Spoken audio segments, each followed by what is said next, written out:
Hello everyone, कैसे हो आप सब। एक बार पुनः स्वागत है आप सभी का हमारे अपने YouTube channel Shiv coaching classes पर। दोस्तों आज की इस वीडियो में हम देखेंगे क्लास 12 बायोलॉजी एनसीईआरटी चैप्टर 12 में। दोस्तों आज की इस वीडियो में हम देखेंगे आनुवांशिक रूप से रूपांतरित जीव क्या होते हैं, यानी ट्रांसजेनिक जीव, या इसको हम क्या कहते हैं जीएमओ। शॉर्टकट में इसको हम क्या कहते हैं जीएमओ।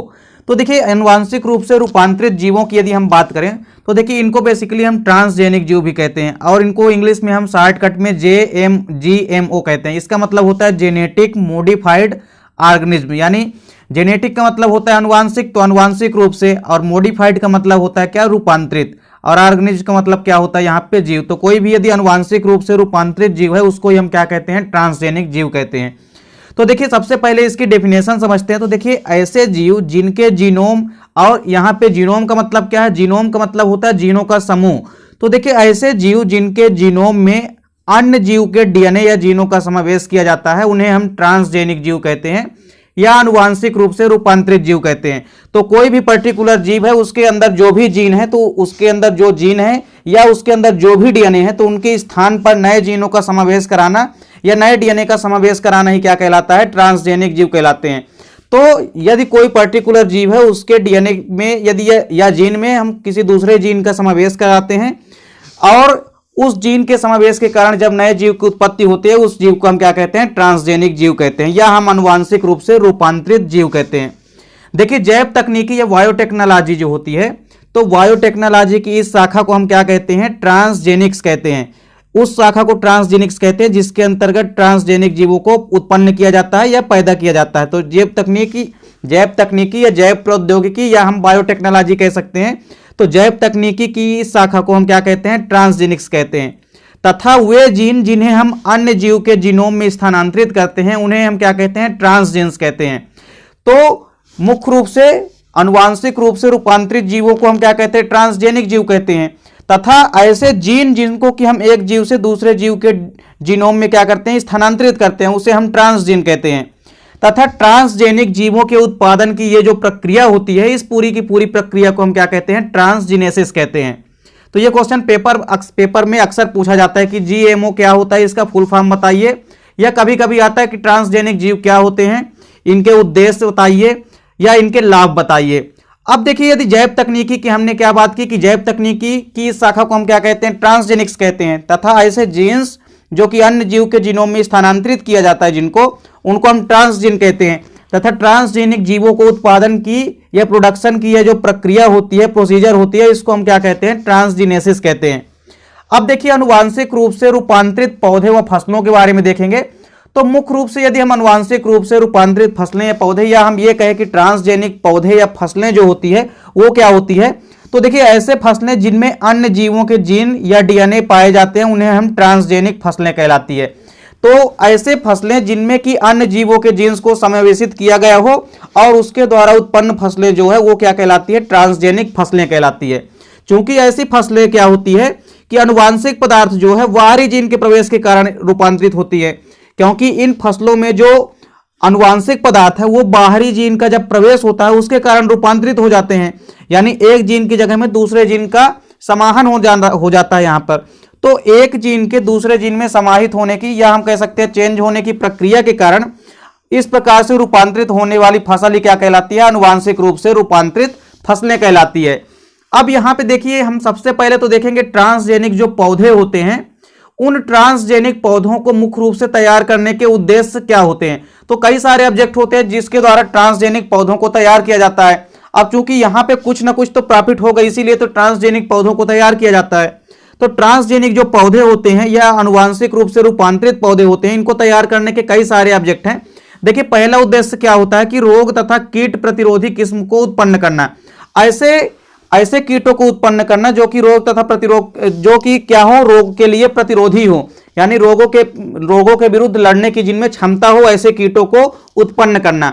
दूसरा प्रमुख उद्देश्य क्या है कि अधिक आकर्षक तथा सुगंध युक्त पुष्प वाले पौधों को उत्पन्न करना। ऐसे पौधों को उत्पन्न करना जिनमें कि सुगंध युक्त पुष्प लगते हों। तो इसका दूसरा प्रमुख उद्देश्य क्या है कि ऐसे पुष्पों को उत्पन्न करना, ऐसे पौधों को उत्पन्न करना जिसमें कि आकर्षक पुष्प लगते हैं। तीसरा प्रमुख ऑब्जेक्ट है कि वातावरण या इन्वायरमेंट में उत्पन्न होने वाले विषम परिस्थितियों का सामना करने में सक्षम पौधों का उत्पादन। ऐसे पौधों का उत्पादन या प्रोडक्शन करना जो कि विषम परिस्थितियों में भी वातावरण में अपने आप को जीवित या सर्वाइव कर पाने में सक्षम होते हैं। इस प्रकार के विषम परिस्थितियों का सामना करने वाले पौधों का प्रोडक्शन या उत्पादन करना, यह भी प्रमुख रूप से ट्रांसजेनिक पौधों का उद्देश्य होता है। चलिए, इसका अगला उद्देश्य क्या होता है कि पौधों में गुणात्मक रूप से अधिक अच्छे फल, बीज तथा पुष्प का उत्पादन करना। इसके द्वारा हम एक अच्छी किस्म के बीज तथा फलों व अच्छे पुष्प का भी उत्पादन या प्रोडक्शन कर सकते हैं। पांचवा ऑब्जेक्ट क्या है कि फल तथा सब्जी प्रदान करने वाले जो भी पौधे हैं, जैसे यहाँ पे कई सारे एग्जाम्पल हैं, जैसे टमाटर, आलू, केला आदि में वैक्सीन का उत्पादन करना।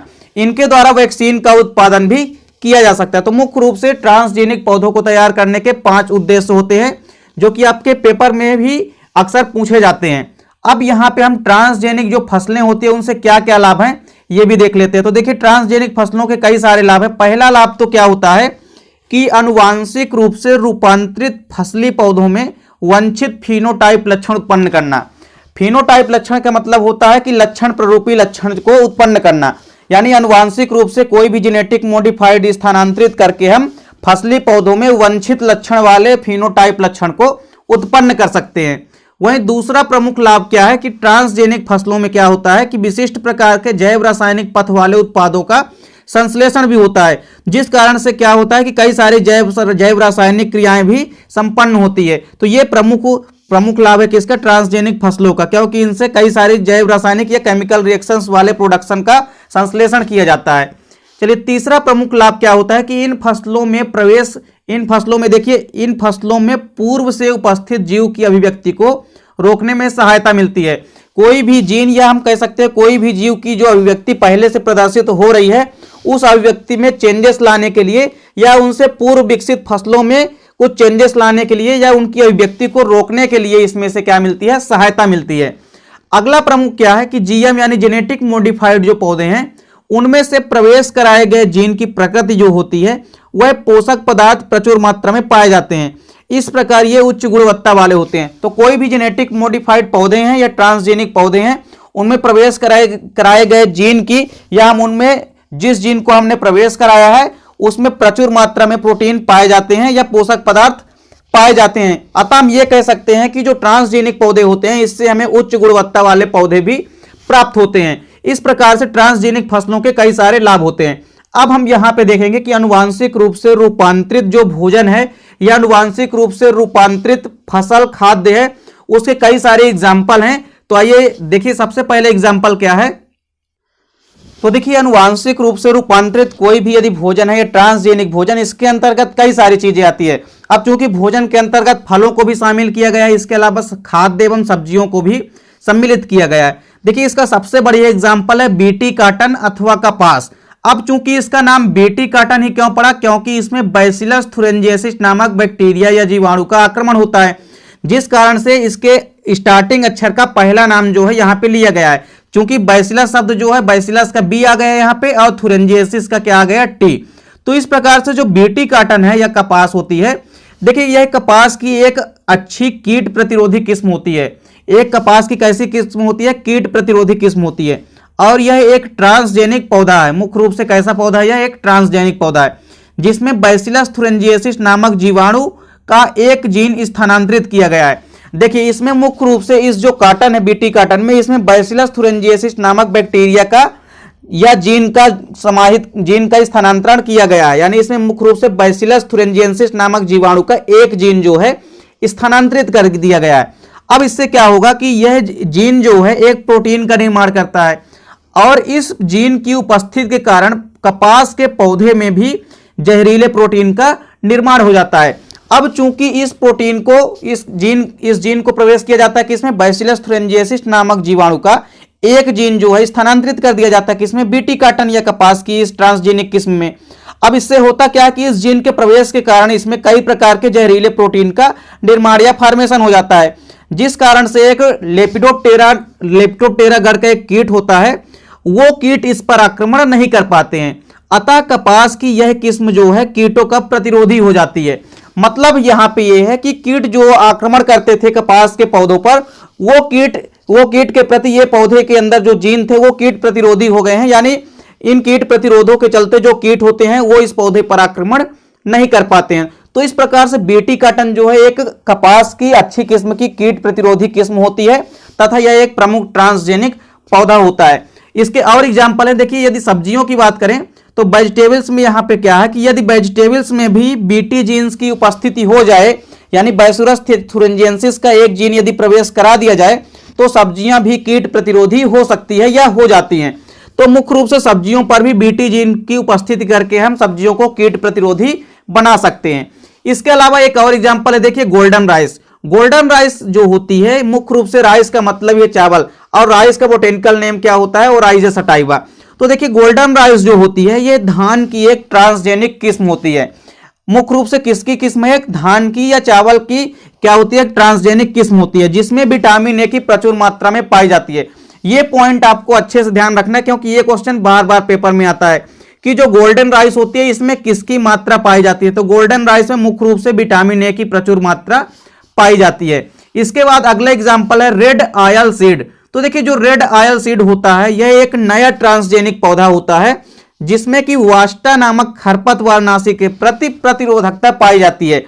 देखिए फसलों के साथ कुछ अवांछित पौधे उगाते हैं जो कि फसलों को नुकसान पहुंचाते हैं, तो उन्हें हम क्या कहते हैं, मुख्य रूप से वीड्स या खरपतवारनाशी कहते हैं। तो खरपतवारों को नष्ट करने के लिए इनके प्रति जो है प्रतिरोधकता पाई जाती है, यानी इस प्रकार के खरपतवारों का नाश करने के लिए इनके या विनष्ट करने के लिए इनके अंदर रोग प्रतिरोधक क्षमता जो है पाई जाती है। और इस प्रकार से रेप ऑयल सीड में क्या हो जाता है कि एक नया ट्रांसजेनिक पौधा उत्पन्न हो जाता है, जिसके कारण जो वास्टा नामक खरपतवार जो होता है जो कि आक्रमण करता है रेप ऑयल सीड पर, तो इनके सीडों पर आक्रमण नहीं करता है क्योंकि इनमें प्रतिरोधकता विकसित हो जाती है। इसके बाद नेक्स्ट एग्जांपल है इसका फ्लेवर सावर टमाटर। देखिए फ्लेवर सावर टमाटर, जैसा कि लास्ट में लिखा है टमाटर, तो यहां से हमको प्रतीत हो रहा है कि यह एक टमाटर की प्रमुख जीएम खाद्य फसल है, या हम ये कह सकते हैं कि यह मुख्य रूप से जेनेटिक मॉडिफाइड एक खाद्य है और यह टमाटर की एक ट्रांसजेनिक किस्म होती है।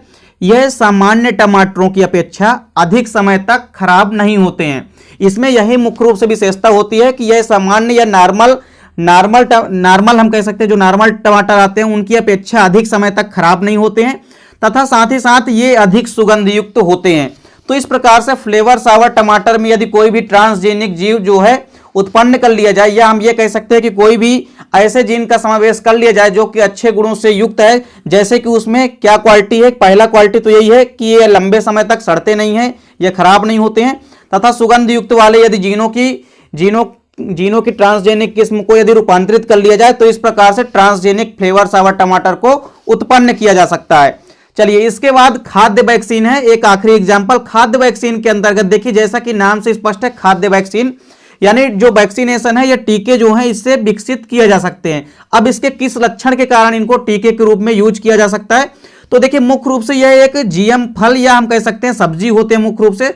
तो खाद्य वैक्सीन के अंतर्गत मुख्य रूप से जेनेटिक मॉडिफाइड फल या सब्जियां आते हैं या ट्रांसजेनिक फल या सब्जियां आती है, जिसमें कि विशिष्ट रोग कारक के जीन को प्रवाहित कर दिया जाता है, या हम ये कह सकते हैं कि प्रवेशित कर दिया जाता है। तो इसके अंतर्गत ऐसे रोग कारक जीन को प्रवेशित कराया जाता है जो कि एंटीजन की उपस्थिति के कारण इनका उपयोग खाद्य वैक्सीन के रूप में भी किया जाता है।